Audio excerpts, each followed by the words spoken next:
capítulo 34, no sé si esto tiene un poquito, se puede abrir un poquitico allí también. Capítulo 34, versículo 22. Y como les decía, usted se preguntará por qué tenemos ahora el candelabro abierto o encendido. Más bien es debido a que es la fiesta. Queremos de alguna u otra manera matizar la fiesta solemne, y es la tercera o la cuarta fiesta solemne de Jehová. Y hoy vamos a ver bastantes cosas bíblicas y quiero llevarlo uno a uno por una de las preguntas más importantes en esta fiesta de Pentecostés. Vamos a Éxodo entonces 34, versículo 22. Y este es el Señor hablándole a Moisés y a su pueblo. Y esto nos compete a nosotros porque nosotros ahora somos pueblo de Dios. Dice, versículo 22, celebrarás la fiesta de Pentecostés. Repita conmigo, Pentecostés. Estamos en 34, 22, jóvenes, arriba, por favor. 22. Celebrará la fiesta de Pentecostés, es decir, la de las primicias de la siega del trigo, y también la fiesta de la cosecha a la vuelta del año. Versículo 23. 3 veces al año se presentarán todos tus hombres delante del Señor Dios de Israel. Y esta es la cuarta fiesta que nosotros presentamos al día de hoy. La cuarta fiesta del año. La primera fue la Pascua, la segunda es panes sin levadura, la tercera es primicias, y la cuarta es la fiesta de las semanas o Pentecostés, que quiere decir otra vez una cosecha. Y es la tercera. Hay 3 fiestas bien importantes en Israel, o que decía el Señor, no en Israel sino bíblicas, en los cuales el hombre debía presentarse delante de Dios, el hombre de la casa, y es la fiesta de la Pascua, esta fiesta de Pentecostés. O sea que en este momento el pueblo israelí está llena, Jerusalén está al lado del muro de las lamentaciones, ya no hay templo, pero hay abundancia de hombres, están todos allí en ese momento y están tan en una situación de fiestas. Y creo que la iglesia cristiana a nivel mundial también está en un movimiento de fiesta muy especial. Y están haciendo fiesta porque es quizás el inicio por esta época fue el inicio de la iglesia, y por esta época es donde han empezado quizás, donde comenzó uno de los cambios más grandes que ha tenido todos los seres humanos a nivel mundial. Entonces debemos de observar la fiesta. ¿Y cómo la vamos a observar? En Levíticos 23, versículo 21 nos da la clave y cómo le gusta al Señor que la celebremos. Los que están anotando lo pueden anotar. El Señor les dijo a su pueblo cómo quería que celebraran la fiesta. Él dijo, ese mismo día ustedes van a convocar una fiesta que es solemne, o sea, una fiesta especial, una fiesta, una reunión especial para todos, una reunión que es diferente a todas las demás. Nosotros la celebramos de esta manera, nos reunimos y nos congregamos para ello. Dice, esa fiesta debe ser en honor al Señor. Esa es la segunda manera. Primero una reunión, luego una en honor al Señor. O sea que no son las fiestas de los judíos, más bien son las fiestas de Dios, son las fiestas del Señor, son sus calendarios, sus festivales, los cuales son 7. Dice, en ese día no harán ningún trabajo. Al Señor le gusta que esas fiestas, solamente esas 7 fiestas, se las dediquemos a Él. Y qué bueno que hoy coincidimos con un día en que no tenemos que trabajar. Ahora, muchas personas tendrán que trabajar el día de hoy por alguna razón, pero nosotros hemos coincidido con ese punto de no trabajar. Dijo, y también el siguiente aspecto es, esta va a ser un estatuto perpetuo. Estatuto perpetuo quiere decir, va a ser para siempre, va a ser un mandamiento. Quiero decirles que esta fiesta se lleva realizando un periodo más o menos de 3000 años y seguirá celebrándose en la eternidad. Cuando estemos con el Señor, continuaremos celebrando las fiestas. Van a ser unas fiestas que son unas fiestas que son estatuto perpetuo. Es decir, cuando usted y yo estemos en el cielo, si lo digamos, o cuando estemos en el milenio, si lo quiere ver desde esa perspectiva, estas fiestas se van a celebrar. Me imagino que para nosotros esas fiestas van a tener mucha más profundidad. Vamos a conocer el valor y la maquinaria o lo que se hizo detrás de bambalinas. Usted se puede imaginar que vamos a estar con el Señor allá, y cuando estemos, y el Señor nos va a explicar mucho mejor de obviamente lo que yo puedo explicar la fiesta. Él fue el que la tenía en el corazón hace 3.000 años o 3.500 años cuando se lo dio a Moisés, y en su corazón estaba. Entonces quiere decir que hay algo muy especial, y me imagino que veremos al Espíritu Santo, y lo veremos y estaremos con Él, y Él nos explicará y podemos ver la razón principal. Entonces ahora nosotros celebramos estas fiestas en fe. También me imagino que vamos a tener quizás una escena o varias escenas de lo que fue el día de Pentecostés, cuando vinieron los apóstoles y fueron llenos del Espíritu Santo, que eso cae en una de estas fechas. Entonces va a ser magnífico cuando lo veamos allá, si ustedes y yo llegamos a llegar, que creo que es hablo de aquellos que no están seguros en su fe. Ahora, dice que la fiesta será un estatuto perpetuo y también va a ser para sus descendientes. Quiere decir que nosotros debemos enseñar esta fiesta a nuestros hijos.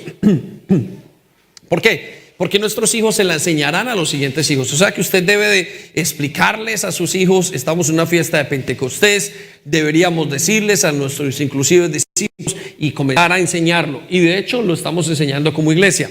Nosotros nos encanta enseñarlo y repetimos exactamente el mismo versículo para poder que nos quede grabados en el corazón continuamente. Cada fiesta a mí me gusta abrirla con estos dos versículos. Primero diciendo que Dios fue quien la hizo, la fiesta, y segundo diciendo cómo Él quiere que la enseñemos. ¿Por qué? Porque yo necesito que cuando usted se vaya, usted lo sepa y que usted le enseñe a los hijos de sus hijos. Ahora mire lo que dice: perpetuo para todos tus descendientes donde quiera que habiten. O sea que esta fiesta debemos hacerla aquí, debemos de celebrarla o intentar observarla si estamos en Colombia, en Ecuador, en Chile, en la China, si estamos en España. El Señor nos manda a que todos sus creyentes observen estas fiestas, y la razón por la cual quiere que lo observemos es por el significado que tiene tan profundo para todos nosotros. Y cada vez que vamos conociendo más al Señor, va a tener muchísimo más significado para Él, o para nosotros, perdón. Entonces, recuerde, son varios puntos. Primero, tendremos que hacer una fiesta especial. Se hace algo especial, no se dice que se tiene que hacer con colores, sin colores. Hay iglesias que traen una alabanza especial, hay iglesias que traen unas banderas, hay gente en Jerusalén, me imagino que habrá una tradición por la cual lo hacen, pero el Señor no nos habla de ninguna de esas tradiciones. Segundo, no haríamos un tipo de trabajo. Él quiere que le dediquemos el día solamente a Él. Tercero, deberíamos de celebrarla por la eternidad. Debería ser cada año como un estatuto, como un mandamiento, las 7 fiestas, pero incluida esta fiesta. Cuarto, debíamos enseñarla a nuestros hijos. Y quinto, debíamos enseñarla donde quiera que estuviéramos, ¿sí? En todos los lugares deberíamos intentar observarla. O sea que yo quiero que usted se vaya pensando el próximo año, y los vamos poniendo en el calendario, dónde y en qué fecha exacta cae cada fiesta. Si usted lo quiere averiguar, usted se mete a la página del CCI London, y las de este año ya están. Las 3 fiestas que vienen, usted ya se puede cuadrar. Si usted quiere observarlas un poco más, como sacar un día, ese día quizás un día de permiso, y poder estar en casa, observarlas, o poder hacer algo un poco más para Dios, pues yo creo que eso va a honrar a Dios, y usted y Dios se va a sentir honrado, y Dios lo va a honrar después. Ahora, el sexto punto de esta ceremonia o de este día de festival es el traer los primeros frutos. Entonces casi siempre la gente trae los primeros frutos. En esta época ya los había traído durante otra parte, pero traía los primeros frutos de la segunda camada, por decirlo así, de frutos o de la cosecha. Recuerde que era una sociedad totalmente agrícola. Entonces nosotros hemos traído. Ahora la idea es que usted traiga los frutos de ¿cuáles? Los frutos de lo primero, de lo que usted ha venido haciendo, de lo que usted ha venido orando, de lo que usted ha venido poniendo al Señor, y usted le diga: Señor, gracias por todo lo que has hecho. Gracias, Señor, en estos 2 meses o en esos 50 días, porque comenzamos hace 50 días hoy, hemos venido, hemos buscado en la mañana, te hemos buscado de primero, no hemos comido muchos de nosotros antes de ir a orar o de leer la palabra de Dios, y queremos continuarlo, y tú nos has bendecido. Esos son los frutos. También hemos traído, algunos de nosotros hemos traído frutos que son nuestros diezmos y nuestras ofrendas. Entonces la idea es esa: traer los frutos al Señor. Y yo quiero que vamos a intentar tener un tiempo para ministrarlo al final de la predicación. Ahora quiero que analicemos 4 cosas que pasaron bien importantes, de las cuales vamos a analizar una de ellas a fondo. Y las otras cosas las vamos a nombrar. Usted se preguntará, pero bueno, ¿qué quería el Señor con este día? ¿Y qué alcanzó el Señor? Bueno, vamos a mirar la primera cosa. La primera cosa la encontramos en Éxodo 34, versículo 4. Un día como hoy fue donde se dio la ley de Moisés. Es donde se dio el primer encuentro entre los hombres y Dios, en que Dios le dijo a todos los hombres qué era lo que querían hacer. Un día como hoy se llama el día en que Dios dio la ley en el monte Sinaí. Si usted lo recordará, Moisés subió con una tabla delante de Dios, estuvo 40 días y comenzó a hablar con Dios, y Dios le dio los mandamientos. Si quieres, pásale el iPad ahí para que no tengas tanta carga. Y es un día como hoy, el día en el que Dios lo puso y lo subió a al monte y tuvo un cara a cara con Dios. Ahora, el cara a cara con Dios no era simplemente tener un momento de cara a cara, es decir, de compañía con Dios, porque ya había muchos hombres a los cuales les habían sido acompañados por Dios. Pero lo que pasa en este momento es que Dios por primera vez le dijo a la gente y al mundo entero qué era lo que Él quería que hicieran. Les dio las órdenes de cómo vivir para Él.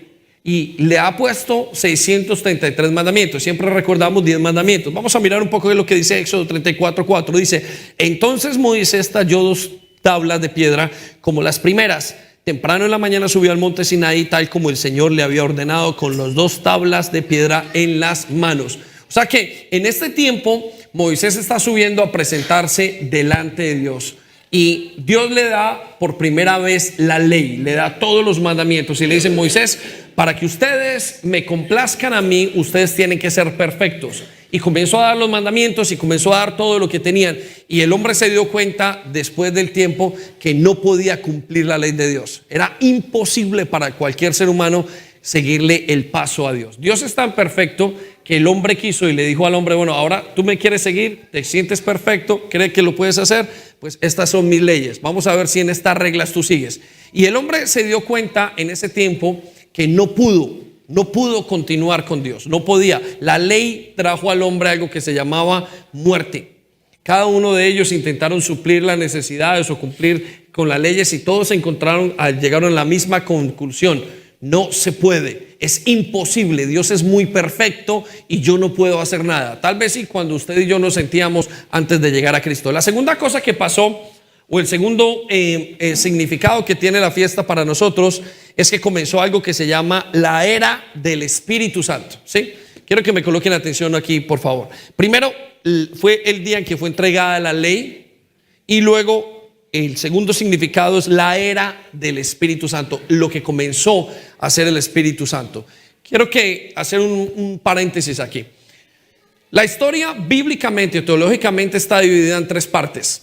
La época de Dios Padre, de su santidad, que es la época desde que vino a la ley hasta que vino Jesucristo. Desde que fue dada la ley hasta Jesucristo es la época del Padre. Se le llama la época del Padre porque habla de Dios en su santidad. Y Dios no admitía. Recuerde que si algo pasaba, usted cometía un pecado, usted tenía que ser asesinado, ¿sí? Porque la ley decía que si usted no era perfecto como Dios era, entonces usted tendría que morir. Por eso la paga del pecado fue la muerte. La paga de haber quebrantado la ley de Dios era la muerte. En cierta ocasión usted se daría cuenta que entró un hombre a un templo y entró y comenzó a hacer un holocausto al Señor, y ese hombre cayó muerto. La gente caía muerta por muchísimas cosas. Acá en un día cayeron 27,000 personas muertas, ¿sí? Debido a la murmuración. Y ese es el tiempo de la ley. Y ese tiempo mostraba la rectitud de Dios. Y era como, vuelvo a decirlo, como si Dios dijese: bueno, ustedes tienen que andar como yo ando. Si son capaces de ser como yo soy, entonces ustedes van a poder ser salvos. Y nos dimos cuenta que al final nadie pudo hacerlo. Luego viene algo que se llama la era del Espíritu Santo. Y la era del Espíritu Santo se le llama la era de la gracia, el tiempo de la gracia. Y eso vino cuando Jesús llegó a la tierra. Y eso es un día como hoy, como hace 2000 años, el Espíritu Santo vino y comenzó lo que se llama la iglesia. Eso se llama la era del Espíritu Santo. Y en esa era del Espíritu Santo, los hombres no eran capaces de seguir la ley, pero lo que hizo Dios fue ayudarles a esos hombres a continuar y a hacer la ley y a ser tan perfectos como Dios era perfecto, ¿sí?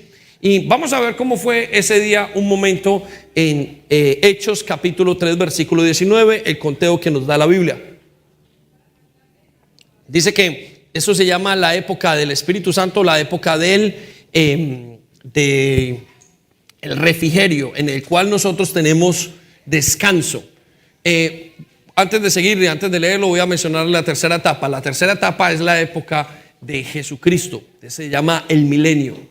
Esa época terminará cuando el Espíritu Santo sea quitado y cuando nosotros comencemos y estemos ya en el milenio. Ahora, vamos a mirar cuánto tiempo dura un momento la época del refrigerio o la época del Espíritu Santo y cómo la menciona la Biblia. Versículo 19 en el capítulo de Hechos, capítulo de Hechos 3, versículo 19 dice: así que arrepentidos y convertidos para que sean borrados vuestros pecados y para que venga de la presencia del Señor los tiempos de refrigerio. Esto es lo que se llaman tiempos de refrigerio.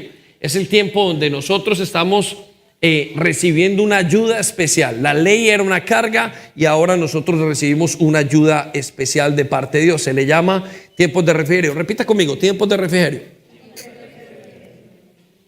Vamos a repetir todos: tiempos de refrigerio. Muy bien, versículo 20. Y Él envíe a Jesucristo, que os fue antes anunciado, y a quien de cierto es necesario que el cielo reciba hasta los tiempos de la restauración de todas las cosas. Repita conmigo: restauración de todas las cosas. De que habló Dios por boca de sus santos profetas que han sido desde el tiempo antiguo. Déjeme, yo le interpreto esto para que usted lo pueda entender esta mañana. El Señor tiene un periodo de refrigerio, de descanso, en el cual los seres humanos van a tener la oportunidad de seguirle y de caminar con Dios, ¿sí? Antes usted y yo no teníamos ni 5, ni 1 milímetro, ni un centímetro de oportunidad de caminar con Dios. ¿Por qué? Porque usted y yo éramos pecadores y caminar con Dios en ese entonces requería un esfuerzo nuestro y requería cumplir toda la ley. Recuerde que Dios tiene 2 características en su personalidad.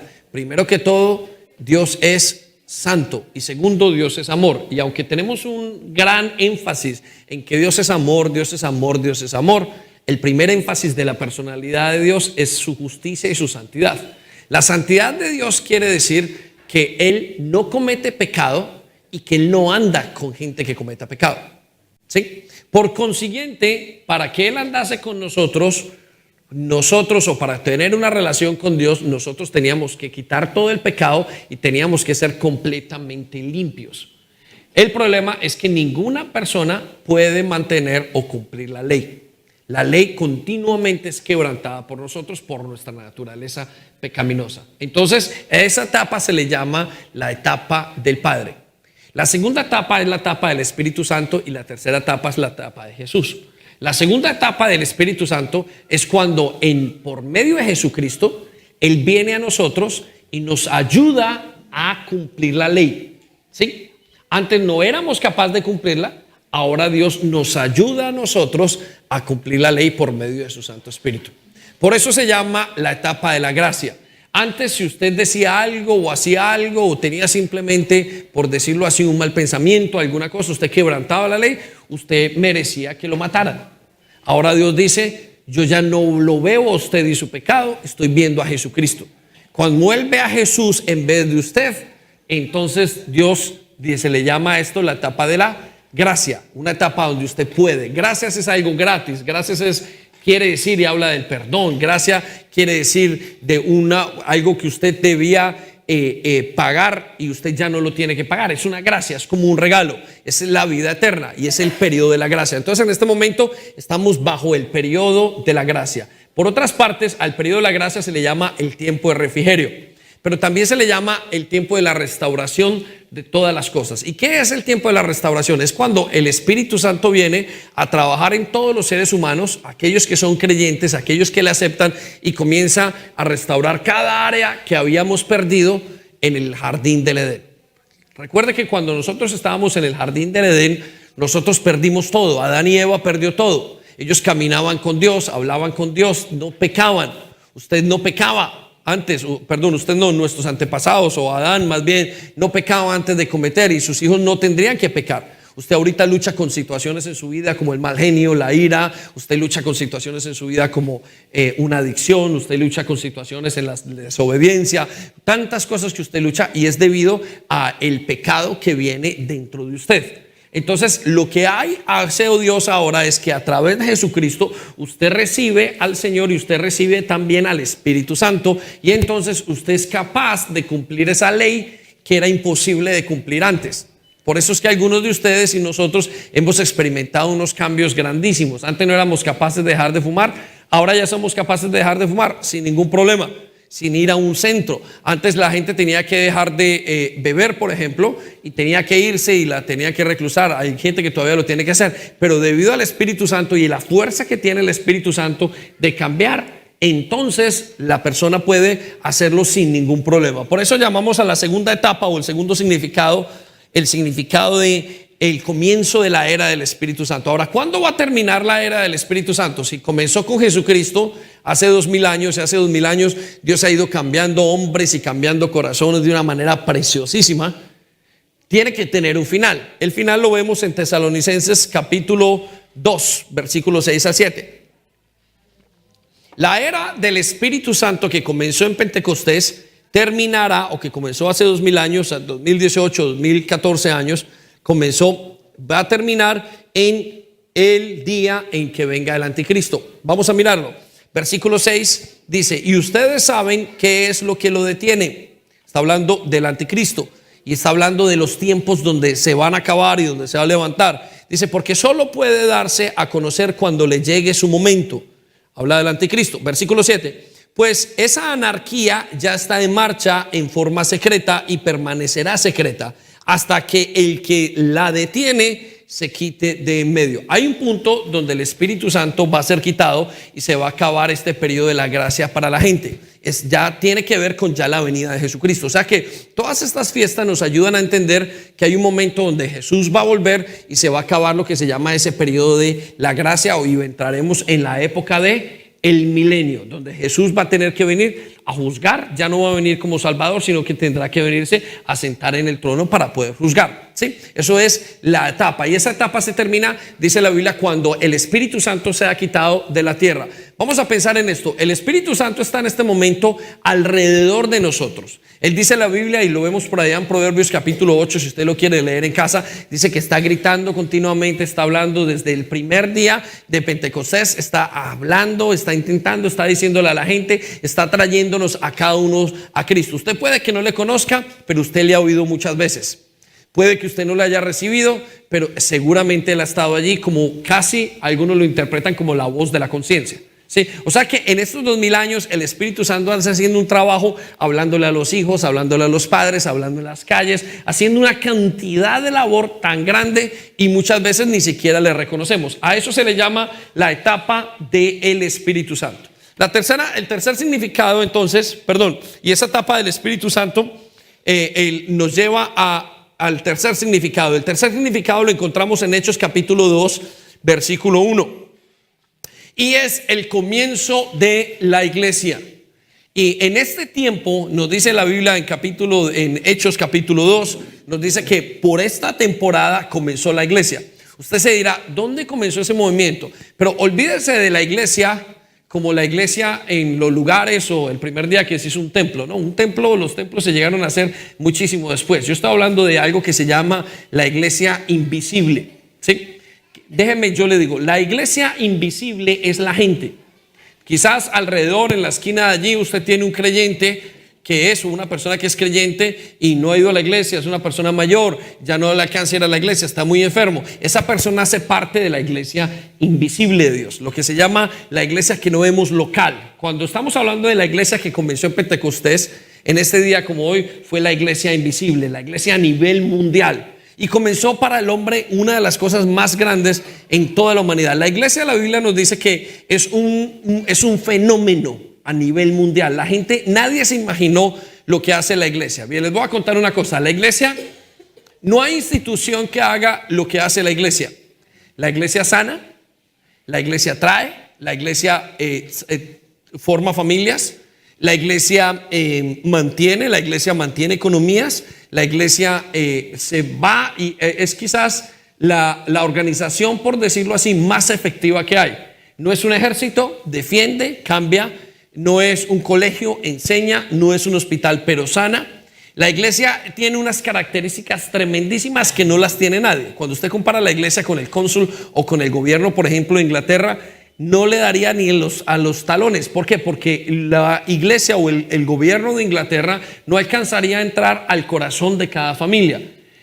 Las sociedades o los gobiernos intentan cambiar la sociedad, pero no logran cambiar los individuos. Sin embargo, la iglesia cambia a los individuos. Acerca de la iglesia se dice por allá en la carta de Efesios que la iglesia es un misterio, que inclusive los mismos profetas anteriores, antes de Jesucristo, nunca entendieron qué era la iglesia. Ellos la veían como un misterio muy grande. Ellos no se imaginaban, Señor, ¿cómo es que tú vas a tener un grupo de gente al final de los tiempos, en la época del Espíritu Santo, y les vas a dar poder de sanar, poder de cambiar sus vidas, vas a liberarlos, vas a hacer cosas tan grandes? Eso no se había visto, ¿sí? Eso no se ve, no lo hace un hospital, no lo hace un ejército, no lo hace nada. Eso solamente lo hace la iglesia. Y el comienzo de la iglesia fue en el día de Pentecostés, una fiesta como hoy. Vamos a verlo entonces en Hechos capítulo 2. Dice: cuando llegó la fiesta de Pentecostés, o sea, un día como hoy, todos los creyentes, los primeros creyentes, los 12 apóstoles, quizás 70, hasta 70 habían, hombres y mujeres estaban allí en ese lugar, reunidos en un mismo lugar. Versículo 2. De repente, un gran ruido que venía del cielo, como de un viento fuerte, resonó en toda la casa. ¿Se puede usted imaginar este momento donde ellos estaban? Yo quiero que usted tenga un poco de imaginación aquí y vaya conmigo a ese lugar donde ellos estaban reunidos, los primeros discípulos. Ellos dijeron: bueno, nosotros seguimos a este hombre que se llama Jesús. Pues no hay nada raro, es un hombre quizás buena gente, es un hombre que hace milagros, pero no hay nada. Ellos nunca se imaginaron que Dios los fuera a llevar a niveles tan grandes, que fueran inclusive a cambiar toda la historia de la humanidad. Y estos hombres estaban allí. Todo comenzó cuando, en este momento, la gente no se imagina de lo que va a hacer Dios, sino hasta que Dios comienza a hacerlo. Escuche lo que dice entonces: donde estaban ellos, resonó en toda la casa donde estaban ellos. Versículo 3. Y se les aparecieron lenguas como de fuego que se repartieron, y sobre cada uno de ellos se asentó una. 4. Y todos quedaron llenos del Espíritu Santo y comenzaron a hablar en otras lenguas según el Espíritu hacía que hablaran. Recuerde, en el Antiguo Testamento, antes de Jesús, el Espíritu Santo solamente venía sobre reyes, sacerdotes y sobre profetas. Es decir, venía un momentito sobre la persona y se iba. Y ya, y la persona no experimentaba nada del Espíritu Santo. A partir de Pentecostés, el día que nació la iglesia, es como si Dios hubiera derramado su espíritu y el espíritu de la esencia de Dios sobre muchas personas. Eso fue increíble. Al derramar esa esencia sobre muchísimas personas, le dio un movimiento, le dio un nacimiento, algo que se llama la iglesia. Y la iglesia comienza a crecer y comienzan a haber varios cambios, y la gente comienza a hacer cosas que no había podido hacer nunca. Gente normal y corriente como usted y como yo eran usados grandemente con el poder de Dios. Y por eso vamos a Hechos capítulo 2 versículo 38. Escuche lo que dice acerca de ese momento. Pedro les dijo, cuando ese día que ellos recibieron el Espíritu Santo, Pedro, un hombre que era simplemente un pescador, que no tenía nada de poder, un hombre que quizás había hablado o había pasado por imprudente, un hombre que era quizás no tenía ninguna clase de capacidad académica o tenía muy poca capacidad académica, digámoslo así. No había sido un hombre que había ido a la universidad, era un hombre totalmente normal, un pescador impulsivo, un hombre con necesidades y quizás un hombre con muchos errores. Y ese día dice la Biblia que a partir de que recibe el Espíritu Santo se levanta y comienza a predicar. Y que cuando comienza a predicar, 15,000 personas, creo que son 15,000, sí, 3,000 personas se levantan y creen en Jesús ese mismo día. Pero después ese mismo Pedro va pasando por solamente su sombra, o comienza a orar por personas que estaban totalmente o que estaban paralíticas y se levantan. comienza a hacer milagros ese Pedro, debido a lo que había pasado. Pero no solamente eso, pasaron por gente que tenía necesidades y comenzaron a hablarles y comenzaron a creer, y esas personas vivieron exactamente lo mismo. Eso fue todo el nacimiento de la iglesia. Ahora, ¿cómo nació esa iglesia? Está en el punto en el que estamos nosotros aquí en este momento, en el 38. Dice que a partir de que ellos comenzaron a predicar, recibieron el Espíritu Santo y comenzaron a predicar: arrepentíos y bautícese cada uno de vosotros en el nombre de Jesucristo para que vengan perdón de los pecados y para que reciban el don del Espíritu Santo. Versículo 39, porque para vosotros, les comienza a decir Pedro a todos, y comienza a recordarle las promesas de Dios. De repente, todo lo que estaba escrito ahora es una realidad. Y todo lo que había sido escrito y prometido por Dios para los seres humanos comenzaba a ser una realidad a través de que vino el Espíritu Santo. Escuchen lo que dice: porque para vosotros es la promesa, y para vuestros hijos, y para todos los que están lejos, para cuantos el Señor nuestro Dios llamare. O sea que Dios dijo: voy a darles esas promesas a aquellos que estoy llamando. Y quiero que sepa que usted lo ha llamado Dios. Dios lo ha llamado a este lugar. Dios fue el que lo llamó y dice: tengo una cantidad de promesas. Están las mismas promesas como las que tenía Pedro hace 2000 años. Son las mismas promesas que tengo para usted. Versículo siguiente. Miremos lo que nos dice el versículo 40. A partir de eso nos da un pequeño recuento de cómo fue la iglesia. Dice: y con otras muchas palabras testificaban y les exhortaban diciendo: sed salvos de esta perversa generación. O sea que la iglesia comenzó a apartar la gente de afuera. Dice versículo 41: así que los que recibieron su palabra fueron bautizados, y se añadieron aquel día como 3,000 personas. Y perseveraban en la doctrina de los apóstoles, en la comunión unos con otros, en el partimiento del pan y en las oraciones. La clave de la iglesia por primera vez era que todos estaban perseverando en un mismo pensamiento, en una misma manera de hacer las cosas, en la lectura de la Biblia, en lo primero es lo primero. Dice: y en la comunión unos con otros y en las oraciones. Versículo 43: y sobrevino temor a toda persona, y muchas maravillas y señales eran hechas por los apóstoles. Esos hombres comenzaron a vivir de una manera tan diferente debido a que habían acabado de recibir al Espíritu Santo. Fue el nacimiento de la iglesia.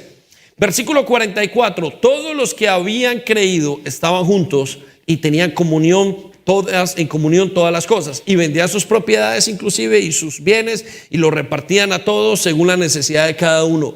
Y perseverando unánimes cada día en el templo y partiendo el pan en las casas, comían juntos con alegría y sencillez de corazón, y alabando a Dios y teniendo favor con todo el pueblo. Y el Señor añadía cada día a la iglesia los que habían de ser salvos.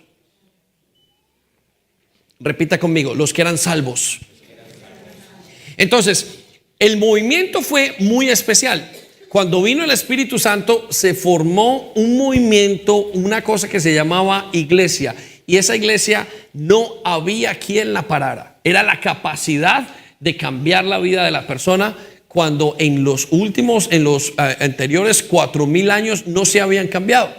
Era la capacidad de cambiar gente desde adentro hacia afuera. No había psicólogos que lo pudieran hacer. No había gobiernos que lo supieran hacer, no había colegios que lo pudieran hacer, no había poder humano para cambiar el corazón del hombre, no habían padres que pudieran hacer el cambio en esas personas, en los hijos, no habían sociedades, ni siquiera la misma religión judía podía cambiar el corazón de esas personas. Y cuando nació la iglesia, todos esos cambios comenzaron a darse. Cuando nació la congregación de los santos. Entonces la iglesia es la congregación o la reunión de aquellos en los que Dios puso su espíritu. Ese es el tercer concepto. Entonces el primero, celebramos el día en que fue dada la ley por primera vez. Segundo, celebramos en la época o el comienzo de la época del Espíritu Santo. Tercero, celebramos el nacimiento de la iglesia tal y como la conocemos hoy. Una iglesia que es brillante, una iglesia que es una iglesia dinámica, es una iglesia fuerte. Lo que pasa es que al día de hoy hay mucha gente que ha perdido la comunión con el Espíritu Santo y por eso ha perdido su fuerza personal. Lo que nos lleva al cuarto punto, y aquí es donde yo quiero que usted se concentre. Comenzó algo que se llama la oportunidad más fácil y más grande, o que yo llamo de que cada ser humano se cambie. Comenzó la época de la santificación. ¿Sí? Aquí quiero que me pongan toda su atención, porque en los siguientes minutos vamos a explicar unas cosas bien interesantes. Comenzó la época de la santificación. Vamos a Joel capítulo 2, versículo 28. Dios hizo una promesa a todos los seres humanos escrita. Una promesa que nadie podía creer. Es decir, que era muy difícil de entender. Y la promesa la tenemos en Joel 2:28 y dice: y después de esto voy a derramar mi espíritu sobre toda carne. Eso era una promesa muy difícil de entender, muy difícil de creer. ¿Cómo era posible que el Dios del cielo fuera a derramarse a sí mismo sobre toda la carne, sobre todos los seres humanos? Cuando está hablando sobre toda carne, es sobre los seres humanos. Él dijo: voy a hacer ese cambio. Dice: y cuando haga eso, profetizarán sus hijos y sus hijas, y aun inclusive sus ancianos soñarán sueños y sus jóvenes verán visiones. Es como que él dice: va a haber un punto en la humanidad donde yo mismo voy a bajar a darles un poder que es sobrenatural. Ellos van a ver las cosas y van a comenzar a ver y a hacer cosas sobrenaturales, cosas que no son capaces en la limitación humana. Eso es la promesa que él les hizo. Y esa promesa era muy difícil de entender. ¿Por qué era tan difícil de entender? Porque todos nosotros, hasta que conocemos a Cristo, vivimos unas vidas que son limitadas por lo físico. Usted no puede ir y decir: yo me sano, o puede orar por una persona antes de conocer a Cristo y que se sane. Hay muchas cosas que nosotros hacemos y problemas que tenemos que no podemos arreglar. Es imposible. Hay una cantidad de cosas que para nosotros son imposibles. Nosotros una cantidad de deseos que tenemos que nunca se darían. Y hay una cantidad de situaciones y de cambios que tenemos internos que no hemos sido capaces de cambiar hasta que venimos a Cristo. Por eso cuando una persona viene a Cristo se le conoce el cambio, porque se ve un antes y un después. Antes de Cristo dice: pero esta persona era, vamos al caso del alcoholismo, tan alcohólico. Esta persona había que sacarlo de una discoteca. Esta persona le golpeaba a su esposo, a su esposa. Y aunque usted entrevistase a esa persona antes de conocer a Cristo, le preguntaba: ¿y tú quieres hacer eso? Yo no quiero. La persona dice: yo no sé por qué lo hago. Todo esto que yo estoy haciendo no sé cómo hacerlo. Cambiar era una cosa sobrenatural. Aún lo llevaba usted donde el psicólogo, lo llevaba donde el GP, lo llevaba donde un consejero, y nadie le podía quitar esa situación. ¿Por qué? Porque era una cosa interna y porque necesitaba un poder sobrenatural. Entonces lo que Dios está diciendo y prometiéndole al mundo es que Él iba a derramar su espíritu y los hombres y mujeres iban a cambiar. Por dentro iban a cambiar hacia afuera. Y en Hechos capítulo 1:8, Él les prometió solo a sus discípulos, para comenzar, les prometió estas cosas. Le dijo: ustedes van a recibir poder. Escuche esto: van a recibir poder cuando haya venido sobre ustedes el Espíritu Santo. Era increíble. Él les dijo, y la marca del poder no fue cuando conocieron a Jesús totalmente, sino cuando recibieran al Espíritu Santo. Por eso cuando una persona al día de hoy recibe al Espíritu Santo, la persona tiene un poder sobrenatural. Usted tiene poder. Ahora, ¿cuál es el problema? Que muchas personas desconocen y no tienen una buena relación con el Espíritu Santo. Por eso no disfrutan del poder que deberían disfrutar. Pero Dios les prometió: van a recibir poder sobre ustedes cuando sobre ustedes venga el Espíritu que es Santo. Ahora, ¿qué significa el Espíritu Santo, o por qué y cuál es la diferencia entre el Espíritu Santo y otros Espíritus Santos? Para eso tenemos que ir un momento, para entender este concepto más a fondo, tenemos que ir a Lucas. Vamos a Lucas capítulo 11, versículo 24. Haga esto si usted está notando. Mire, el hombre está diseñado de 3 partes: espíritu, alma y cuerpo. ¿Sí? El espíritu es una parte que Dios da. El alma es nuestra mente y el cuerpo es con lo que nosotros nos relacionamos en el mundo físico. ¿Sí? El cuerpo es lo que se llama el estuche. Nosotros tenemos un estuche. Esto que tenemos por fuera se llama un estuche. Y el Señor Jesucristo hace una reflexión acerca de ese estuche como una casa.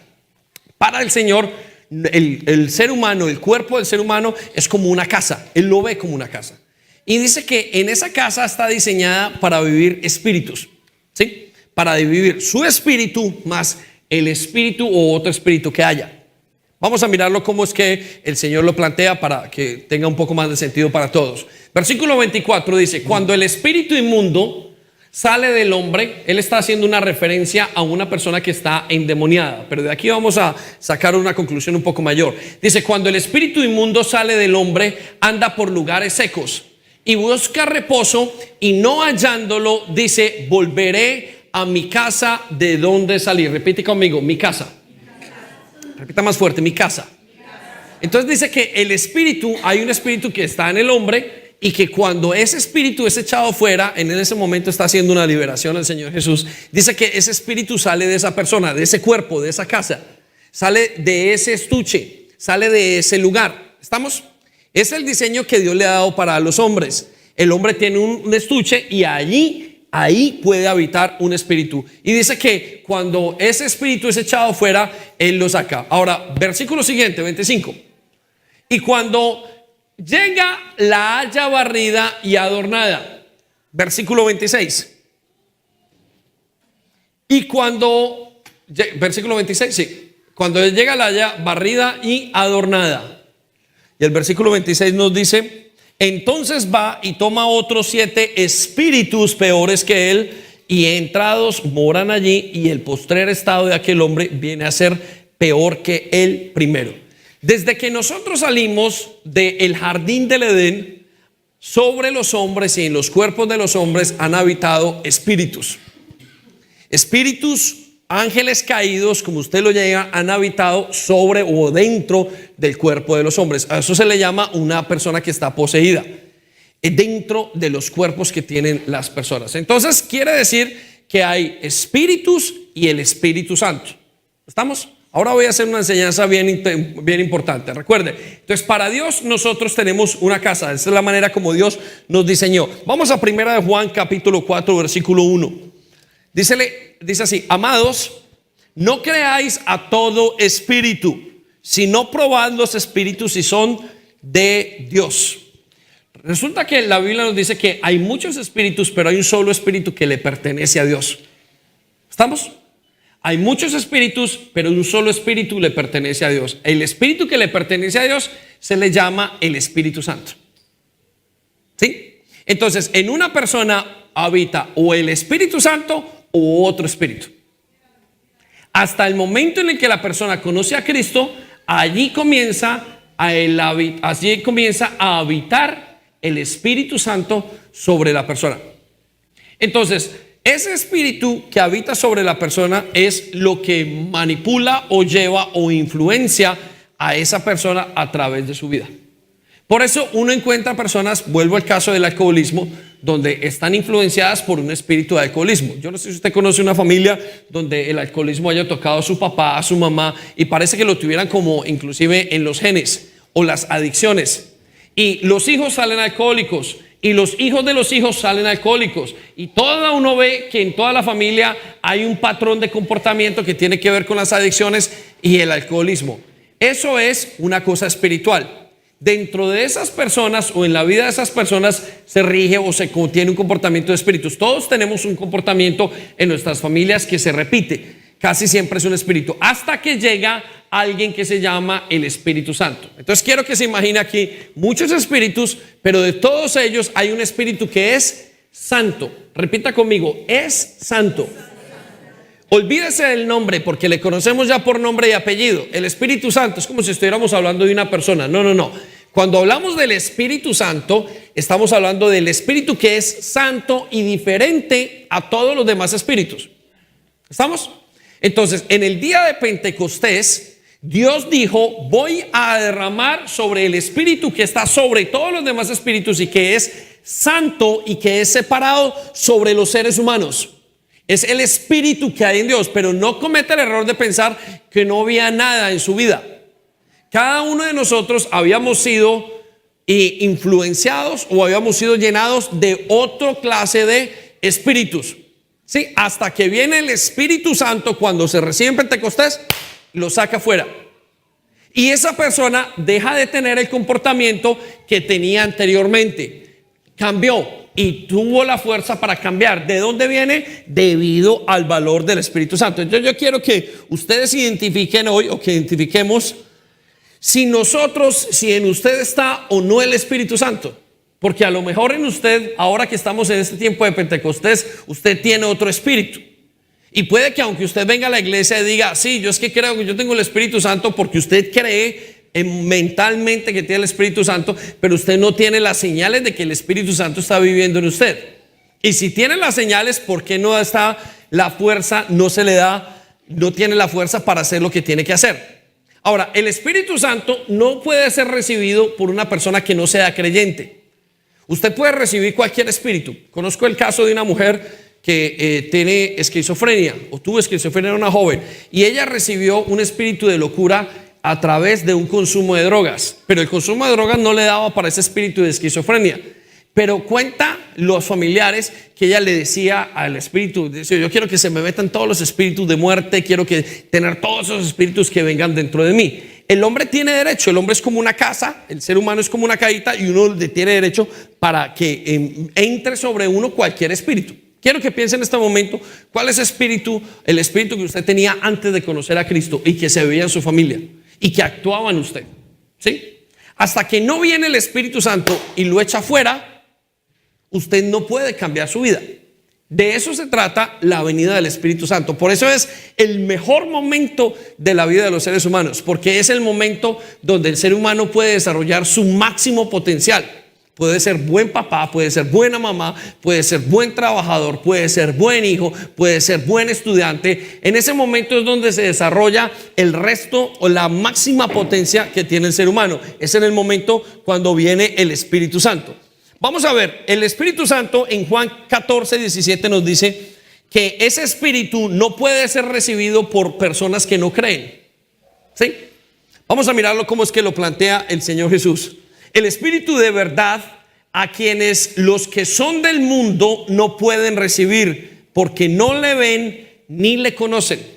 Usted puede recibir cualquier espíritu, el espíritu de mentira, el espíritu de adicción, el espíritu de pornografía, llámele por el nombre que le llame. Puede recibir, y en su casa o en su alma o en su cuerpo está reinando cualquier tipo de espíritu: el espíritu de miedo, el espíritu de temor, el espíritu de esclavitud, el espíritu de adicción, el espíritu de lo que usted quiera.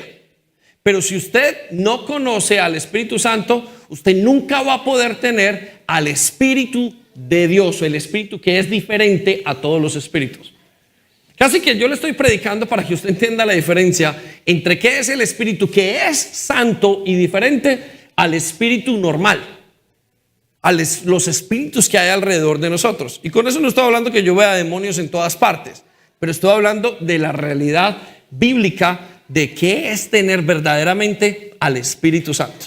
Escuche, el espíritu de la verdad, o sea, el espíritu que es santo, a quien los que son del mundo no le pueden recibir porque no lo ven ni le conocen. Ustedes, ¿quiénes son ustedes? Aquellos que un día creyeron en Jesús, en cambio sí lo conocen, porque vive en ustedes y está en medio de ustedes. Una de las características del verdadero creyente es que experimenta al Espíritu Santo de una manera real. Es que experimenta al Espíritu Santo no como no lo experimenta la gente en el mundo. Usted nunca le podrá decir a una persona fuera en el mundo, aunque diga que no conozca a Jesús, que ha recibido el Espíritu que es santo. Es imposible, dice la Biblia. Ese Espíritu no se le da a nadie que no tenga primero a Jesucristo. ¿Estamos?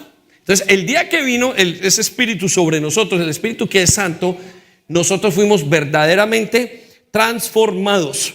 De tal manera, inclusive, que Dios cambió su casa por un templo. Vamos a ver lo que dice Primera de Corintios capítulo 6, versículo 19. Es muy interesante porque Dios nos dice que nosotros somos una casa al principio, pero cuando usted recibe al Espíritu Santo, usted deja de ser casa y se vuelve el templo del Espíritu Santo. ¿Y cuál es la diferencia entre casa y templo? No está hablando de lo que una casa que son 4 paredes, está hablando de la forma de vivir de ese individuo. Cuando una persona recibe al Espíritu Santo, escuchen esto, si usted ahorita está diciendo, ¿será que yo lo he recibido? ¿Será que yo no lo he recibido?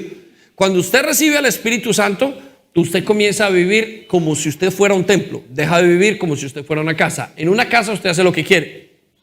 ¿Sí? En una casa usted toma las decisiones que quiere. En una casa se vive de una manera. Pero en un templo se vive de acuerdo al Dios de ese templo. Versículo entonces 19 dice: o ignoráis o ignoran que vuestro cuerpo es ahora el templo del Espíritu que es santo. Cuando Dios le dice al pueblo, le dice: miren, ahora que ustedes me conocen a mí y en la venida de Pentecostés, yo quiero que sepan que usted ahora ya no es una casa. Usted ahora es un templo en el cual ustedes tienen a Dios, el cual es de Dios. Escuche lo que dice: el cual está en vosotros, el cual tenéis de Dios y que no sois vuestros. Cuando una persona recibe al Espíritu Santo, deja de ser casa y se vuelve el templo del Señor. Le hago la pregunta: ¿ya dejó usted de ser el templo del Señor? Por eso hay personas que viven adicciones y una cantidad de situaciones o de cosas que no ven y que viven bajo una influencia, nos dejan una gran duda en la mente si realmente son hijos de Dios o no. ¿Por qué? Porque cuando una persona recibe al Espíritu Santo, se convierte en un templo de Dios. Deja de ser casa a ser templo de Dios. Ahora, hay quienes también están, y quienes están en la Biblia, o quienes más bien quienes no saben si son del Espíritu de Dios o no, porque no le conocen, pero están en la iglesia. Lucas capítulo 9, versículo 54. Este es el Señor Jesucristo confrontando a sus discípulos. Escuche lo que dice, porque es demasiado interesante lo que les dice Jesús. Viendo esto, estaban predicando los discípulos, estaban hablando y se fueron a predicar a los de Samaria, y a ellos se les ocurrió una idea. Y escucha la idea que les dicen. Dice: viendo esto, sus discípulos Jacobo y Juan dijeron: Señor, estos no te han recibido, estos realmente no están contigo. ¿Será que tú quieres que mandemos y descienda fuego del cielo como hizo Elías y los consuma? Es muy interesante lo que están diciendo, porque cuando una persona tiene el Espíritu de Dios, se nota en el comportamiento del Espíritu Santo. Cuando una persona es templo del Espíritu Santo, se nota la reacción que tiene frente a las cosas. Entonces dice: Señor, ¿será que tú quieres, estos como no te escuchan, será que tú quieres que descienda fuego del cielo como lo hizo Elías y los consuma? Vamos a ver la respuesta del Señor Jesucristo, versículo 55.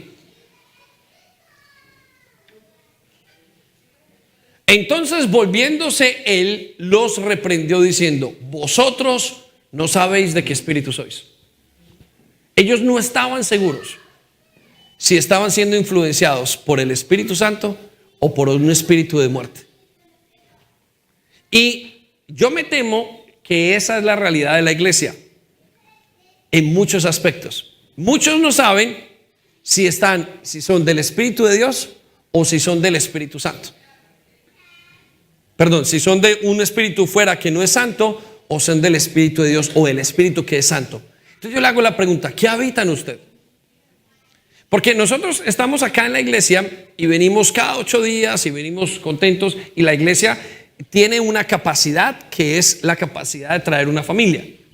Pero no todo el que está en la iglesia es templo de Dios. Puede que sean casas y que habite otro espíritu. De hecho, en la iglesia vienen muchos endemoniados. Ahora, así lo que nosotros tenemos en nuestras mentes son gente que es endemoniada porque vienen soltando espuma por la boca, vienen con una cantidad de cosas. No, pero eso está lejos de la realidad. Hay espíritus que no se notan. El espíritu que es santo se nota y se marca de una manera bien diferente. Entonces mi pregunta es: ¿qué siente usted? ¿Qué experimenta usted? ¿Será que usted es de aquellos que dicen: no sé, Señor, estaban con Jesucristo, pero no sabían si habían recibido el Espíritu Santo o no? De hecho, el Espíritu Santo no había venido sobre ellos totalmente. Estaban siendo influenciados por un espíritu diferente. Y aquí el Señor les está diciendo: vosotros no sabéis de qué espíritu sois. Ahora, vamos a ver algunas señales de una persona que ha recibido el Espíritu Santo. Yo quiero que usted la vaya anotando y usted vaya a sacar una conclusión hoy. Y digo: Señor, ¿sabes qué? En este día de Pentecostés yo entiendo que yo soy del Espíritu Santo precisamente por esto. La primera señal que vemos en una persona que ha recibido el Espíritu Santo, y que en el cual tiene el espíritu que es de Dios y no un espíritu del mundo. Recuerde que hay un espíritu de religión. ¿Cuál es el espíritu de religión? Una persona es un espíritu que le hace a usted vivir las cosas de Dios en sus propias fuerzas. Y usted dice, las estoy viviendo, pero no, en realidad no es el Espíritu Santo, es un espíritu de religión. ¿Estamos? Porque la mente está muy bien hecha. La mente tiene unas características excelentes. La mente del ser humano, el ser humano fue creado con una mente prodigiosa, de tal manera que lo que hace el espíritu lo copia con la mente. ¿Estamos? Se lo voy a explicar. Nuevamente, el hombre está hecho de 3 cosas: espíritu, alma y cuerpo. Cuando conoce a Jesús, el cuerpo son 2 cosas. El hombre cuando nace con cuerpo y con alma. El alma es la mente. Cuando conoce a Jesús, nace una cosa que se llama el espíritu. ¿Estamos? Pero hay veces y hay personas que están en la iglesia y que tienen una vida religiosa que es muy buena sin tener espíritu. Porque su alma, su mente es tan buena que copia e imita todo lo que hace el espíritu.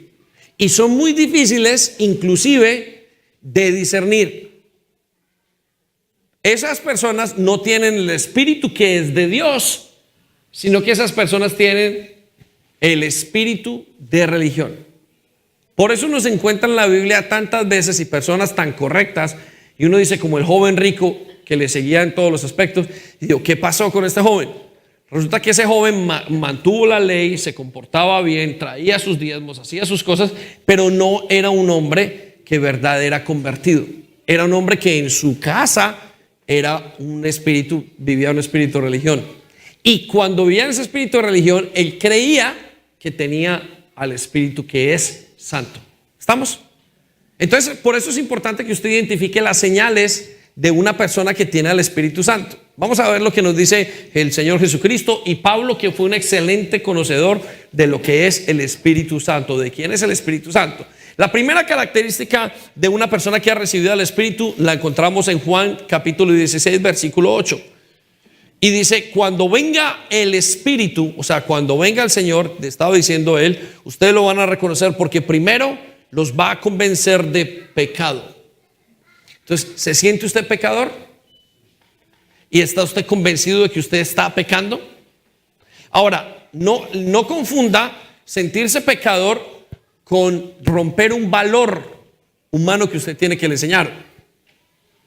Hay gente que le han dicho robar es malo en su casa. Y todos crecieron con ese mismo valor. Y cuando roban, se siente muy mal.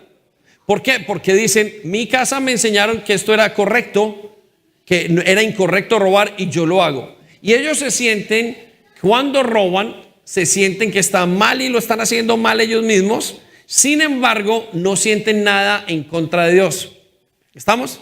Es decir, mi pecado solamente afecta lo que me dijeron mis padres. Qué pena con mi papá y mi mamá. Cuando yo era pequeño, todo lo que me decían, qué vergüenza, qué van a decir las tías, qué van a decir mis amigos, qué van a decir. Esa persona no necesariamente tiene el Espíritu de Dios. Usted le puede pasar eso en el colegio. Usted ve a sus niños y los niños les dicen, ha robado, y el niño se siente mal, se siente pecador. No estoy hablando de eso, estoy hablando cuando una persona se siente pecador, se siente como lo dijo la Biblia, el rey David, contra ti, solo contra ti he pecado. Cuando usted tiene el Espíritu Santo, usted siente que ha pecado directamente contra Dios. Señor, es que esto aquí no te gusta y yo estoy haciendo esto. Yo me siento mal. Sí, hay un pecado por otras personas. Y dice, ¿yo por qué le robé a esta persona? No, pero usted siente en su corazón una persona que tenga el Espíritu Santo, que ha venido, el Espíritu Santo la convence de que tiene pecado y que todo pecado es en contra de Dios. Es que yo no puedo hacer esto porque es que Dios está allí. Yo no puedo hacer esto porque es que no es porque me pillen. Y no, qué vergüenza que diga que yo soy ladrón. O qué vergüenza que me pillen fumando. Qué vergüenza que me pillen bebiendo. Qué vergüenza que me pillen. Eso no, eso es una persona religiosa. Pero una persona que tiene el Espíritu Santo se siente mal porque sabe que Dios le está pidiendo que no haga eso. Y cuando lo hace, se siente convencida de pecado. Entonces, ¿se siente usted? ¿Está el Espíritu Santo morando en usted? ¿Es esto algo que usted siente? No me lo diga, solamente piénselo. Piense, las mujeres deben de pensar cuando están con sus esposos y lo hacen mal o los esposos cuando están en sus casas, en sus trabajos, en alguna situación y lo hacen mal, ¿frente a qué sienten verdaderamente que son redarguidos? ¿Frente a lo que pasa y qué dirá la otra persona, o se siente mal en contra de Dios? ¿Estamos? Segunda razón o segunda señal de que una persona ha recibido al Espíritu Santo, la encontramos en el mismo versículo. Se siente juzgado o siente que hay un juicio. Cuando Él venga, o sea, cuando el Espíritu Santo venga, convencerá al mundo de pecado. Ahora, convencerá al mundo de justicia, de juicio al final, lo vamos a ver la última. Siente que si no se porta bien, o siente que tiene que dar respuesta o cuentas de su vida al Dios del cielo. Se lo voy a decir, déjeme, yo se lo planteo. Cuando usted ha recibido al Espíritu Santo, el Espíritu Santo comienza a convencerlo a usted de que usted pecó, pero también comienza a convencerlo de que usted tiene un juicio, de que usted está bajo un juicio y un día usted tendrá que compadecer delante del Rey del cielo. Es decir, yo hago esto porque algún día tendré que presentarme delante de Dios. Por eso yo no sé si muchos de los que están en la iglesia verdaderamente tienen ese concepto. Si viven esto, porque Él dice que cuando Él venga los va a convencer de que están pecando, pero también de que hay un juicio. Entonces las personas que llevan el Espíritu Santo por dentro, el Espíritu Santo hace sentir que en algún momento tendrán que dar cuentas de su vida a Dios. Y dice,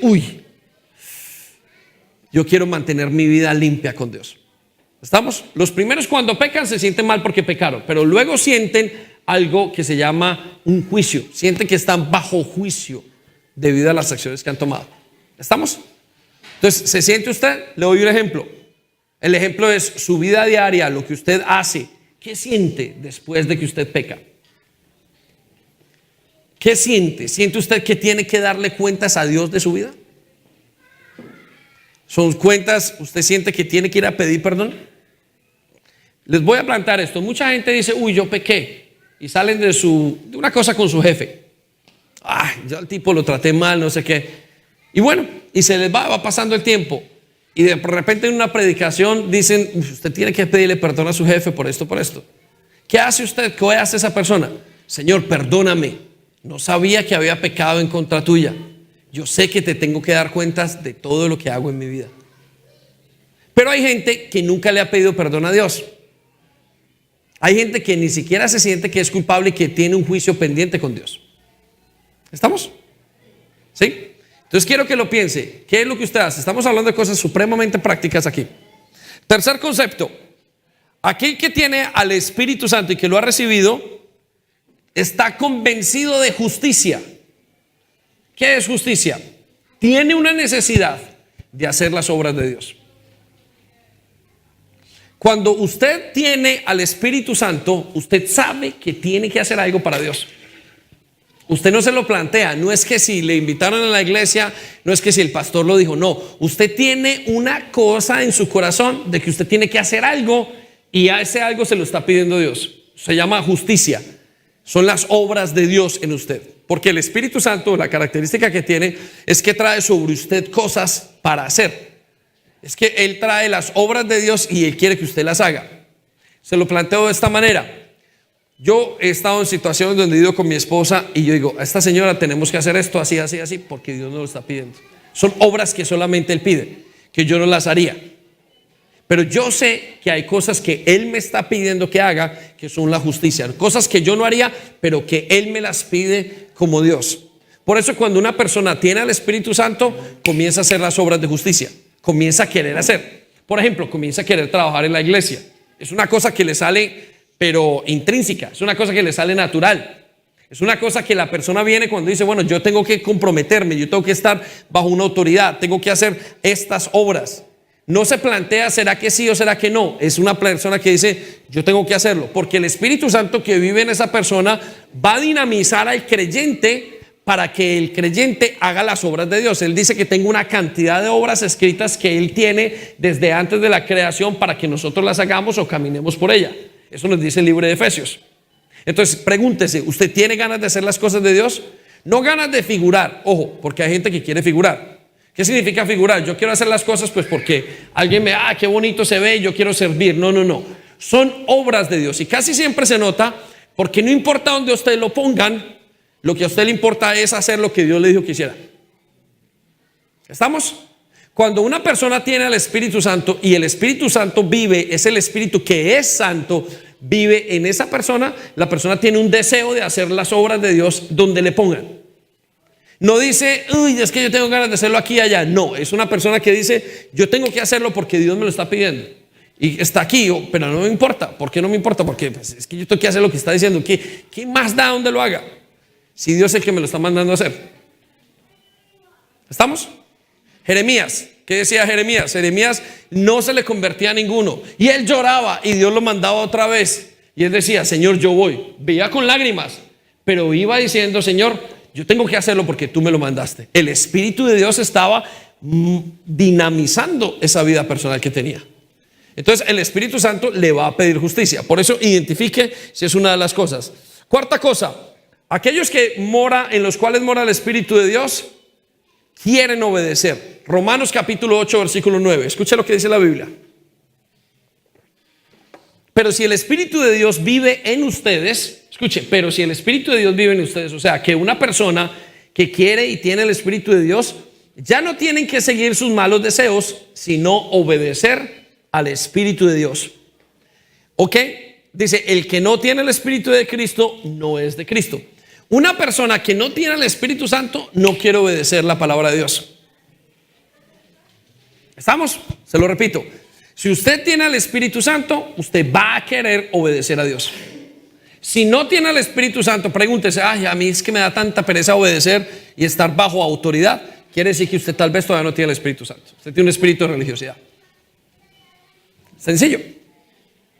Si Dios le está pidiendo algo y usted no lo quiere hacer y no lo hace y no quiere obedecer, quiere decir que usted todavía no tiene el Espíritu Santo. No hay ningún problema, no tiene que obedecer. Pero sí quiere decir que no tiene al Espíritu Santo. O podría decir que no tiene al Espíritu Santo. Esto es muy serio. ¿Por qué? Porque el Espíritu Santo es un espíritu de obediencia. Y entonces como Él ahora vive en usted y usted es templo, lo va a llevar a obedecer, a someterse y a obedecer. Por eso el Espíritu de Dios, el Espíritu que es santo, hace que las personas se vuelvan obedientes. Uno de los grandes cambios que tiene el caminar con Cristo. Antes no era obediente a nada. Antes era un relajado. Antes no se le sometía a nadie. Antes no estaba bajo ninguna autoridad. Qué raro que aquellos que tienen el Espíritu Santo lo primero que hacen es meterse. El caso de Pablo. ¿Qué le pasó a Pablo? Pablo era una persona que iba en contra de la iglesia. Cuando tuvo un encuentro con Jesucristo y recibió al Espíritu Santo, 3 días después estaba sometidos a unas personas que eran cristianos que ni conocía y se quedó haciendo todo lo que ellos le dijeron. No le importó si tenían autoridad. Pablo andaba con las autoridades más altas de Jerusalén, con el Sanedrín. Pero cuando conoció a Cristo y recibió al Espíritu Santo, inmediatamente se puso bajo las manos de Ananías. Y Ananías creo que era Ananías, ¿sí? O Bernabé, ¿sí? Y era tan bajo el puesto de él que él dijo, pues yo estoy con Ananías, pero no le importó. Habitó con ellos, dijo, esto es lo que Dios me mandó a hacer. ¿Estamos? O sea que la cuarta conclusión o cuarta característica de una persona que ha recibido el Espíritu Santo es que quiere obedecer. Pregúntese cómo está su obediencia. Pregúntese si usted tiene problemas para someterse a la autoridad o no. Si a usted todo, puede que usted en algún momento le diga y le cueste, a todos nos cuesta, pero si usted es una persona que no quiere obedecer, qué pereza, o qué pereza lo que yo leo y la Biblia, puede querer decir que a lo mejor usted no ha recibido el Espíritu Santo porque usted no es capaz de estar bajo autoridad. El cambio, el Espíritu Santo tiene un poder muy fuerte y lo hace obedecer a uno. Yo recuerdo que de las primeras cosas que yo entendí era que yo tenía que someterme a un pastor. Y siempre en autoridad espiritual, hay un libro que se llama Autoridad Espiritual, y siempre entendimos, desde el primer momento, el Señor nos metió y nos enseñó a obedecerle y a estar bajo autoridad. Yo sé que una persona viene y está bien cuidada cuando viene sometida bajo una autoridad. Un pastor, ¿quién es mi pastor? Mi pastor es esto, y tiene una cuestión que está sometido a una autoridad. Yo sé que a esa persona puedo más o menos confiar. Pero cuando una persona viene de afuera sin eso, hay gente que se aterra, y una de las cosas que tiene, una de las perspectivas que tiene el Espíritu Santo, es que cuando lo lleva usted a leer el Antiguo Testamento, Cuando usted recibe el Espíritu Santo y usted comienza a leer el Antiguo Testamento y usted dice, uy, el Señor sí o sí, notan inmediatamente el nivel de exigencia que tiene Dios. Dice, uy, es que el Señor todo, el Señor no permitía nada. Y inmediatamente eso que notaron, el Espíritu Santo los lleva a ser obedientes. Dijo, uy, de aquí ahora en adelante yo tengo que ser muy obediente, porque el Dios del cielo eso es lo que pide. ¿Estamos? Entonces, la cuarta característica de una persona que tiene el Espíritu Santo es que quiere obedecer. La quinta característica, se deja guiar. Romanos 8:14. Escucha lo que dice: porque todos los que son guiados por el Espíritu de Dios, estos son hijos de Dios. También hay otra versión que dicen aquellos que obedecen al Espíritu de Dios. Pero en la guianza tiene que ver, hay gente que está en la iglesia y que son y tiene un espíritu de religiosidad muy fuerte, que no tiene el Espíritu Santo y que uno dice, esta persona tiene que ser cristiana, pero no tiene el Espíritu Santo. Y se nota en que hay ciertos aspectos que no logran guiar. Son obedientes aparentemente a la ley continua, traen los diezmos, traen esto, pero cuando uno entra a una consejería profunda o en un momento donde Dios les indica algo, se ve que la persona no es capaz de llegar a ese nivel. No son guiados por el Espíritu Santo. No logran ser como muy difícil les es llegar, como que si no les fuese revelacionar las cosas. Quiero que sepa que el Espíritu Santo, cuando vive en uno, lo va a llevar a hacer unos cambios muy íntimos, donde usted tendrá que irse en fe, obedeciendo como en fe, donde usted no va a ver el futuro, sino que Él lo va a llevar a usted. Pero hay gente que, como no tiene el Espíritu que es santo, no lograrán llegar a ese nivel donde Él los lleva, porque no son capaces de ser guiados. Sexta característica, ya para terminar, Romanos 8:15. Aquellos que son y que han recibido el Espíritu Santo son personas que se sienten hijos. Esto es una característica muy, muy importante, iglesia. Son personas que se sienten hijos de Dios, pero hijos que se sienten amados. Escucha lo que dice: porque el Espíritu que Dios les ha dado no los esclaviza ni les hace tener miedo. Por el contrario, el Espíritu nos convierte en hijos y nos permite llamar a Dios papá. La sexta característica es que los hijos, aquellos que conocen y que tienen el Espíritu Santo, inmediatamente sienten a Dios como un papá. Yo quiero que usted piense, ¿cómo siente a Dios? Pero no diga papá porque el pastor ora papá Dios. No, ¿cómo lo siente usted en su vida personal? Usted se siente que Dios está muy lejos, quizás usted todavía no tenga el Espíritu Santo. Pero si usted siente a un Dios cercano, continuo a usted, un Dios, y siente un cuidado de un papá, entonces usted clama. ¿Por qué? Porque usted ha recibido el Espíritu Santo. Es el espíritu de paternidad. Entonces quiero que lo entendamos. ¿Para qué? Para decirle al Espíritu Santo y comenzar a orar. A lo mejor usted lo ve muy lejano y entonces no es. Ahora, y la sexta característica de una persona que observamos hoy, hay muchas más, pero quise resaltar estas 7, es una persona que sabe que es salva. Lo vemos en Romanos capítulo 8, versículo 11. Dice: el Espíritu de Dios, quien levantó a Jesús de los muertos, vive en ustedes. Escucha esto que es muy interesante. Y así como Dios levantó a Cristo Jesús de los muertos, Él dará vida a sus cuerpos mortales mediante el mismo Espíritu quien vive en ustedes. O sea que una persona que ha recibido al Espíritu Santo y que en el cual el Espíritu Santo mora, tiene una convicción de eternidad profunda. Yo le pregunto, ¿usted qué cree que va a pasar con usted cuando se muera? Usted dice, uy, yo no soy salvo, yo es que no lo sé, yo no creo que sea salvo, yo no sé si tengo que hacer una cosa. La verdad es que yo me porté mal ayer y yo creo que yo seguramente no vaya ni siquiera al cielo. A ver, voy a intentar comportarme bien los siguientes 20 años que tenga. Esa convicción no es una convicción traída por el Espíritu Santo. El Espíritu Santo trae una convicción de que hay un lugar esperando por usted, de que su salvación es dada por el mismo Espíritu Santo. Amén. Póngase de pie y gracias por escuchar. Y vamos a orar.